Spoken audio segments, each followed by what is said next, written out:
Great of a thing. Chris Lutz. They can really get it going here if they can continue with strikes. Working on a three-bagger. And that stops that there. 66 in the fourth. 93 in the fifth. There are two ways you can pick this spare up. You can either clip the 3-pin on the left side, or you can cover all 3 pins with your ball, which is the preferred way. And that's what he's looking to do. Exactly what he did. His bowling ball touched all 3 pins. That way you don't have to worry about chopping anything off. As you see it, as Coach Mentz just catching the 10-pin just on the side. Andrew Bussell.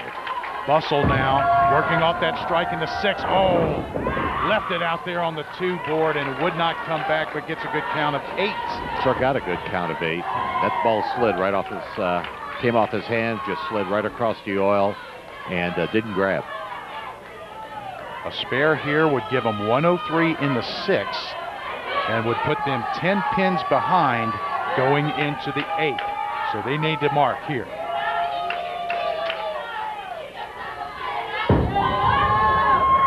And he gets it. Good shot by Andrew. You know, there's an old adage, opens will kill you, and certainly both teams had an open in the 3rd frame and both regret it.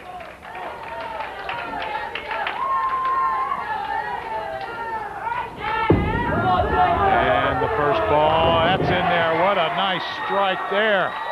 Woo! Stebbins has more than their fair shares of strikes right now.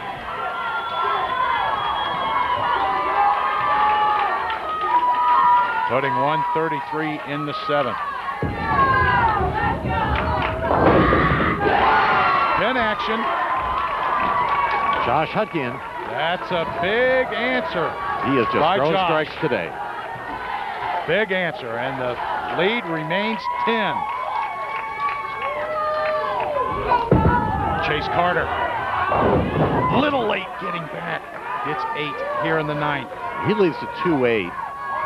And while there are only 2 pins up there and you think, gee, that's not a lot, you have to be very accurate to pick that up. So many times you'll chop off that 2-pin, leave that 8 standing, and if you get too far outside, your ball will actually go past the 2-pin and chop off just the 8. So he wants to convert both these pins. The 9th, very important. Gets the kisser as well. Got it. 153 in the 8th, and that's forcing Centerville to have to mark here in the 9th. Centerville still up by 10. James Teeters. This could be a big ball for him. And he lets it roll in there and puts him in.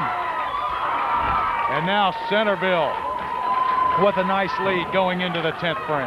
I'll tell you what, for the 2 games we've had so far, that was Jimmy Teeters' best ball. Jonathan Miller got 3 strikes to end the first game. Oh, and that almost danced all the way across the lane to kick out the 10. But well, he's been a mixing machine today on all of his shots, but that one, that pin just went right behind it.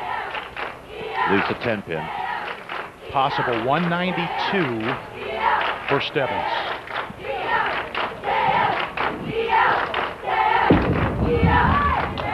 And he hit it. Your average ball speed in bowling, folks, is about 15, 16 miles an hour. I would think that Miller's spare ball runs about 18, 19. It gets up there. Well, a lot of these bowlers intentionally try to shoot hard and straight, kind of taking a cue from the PBA experts.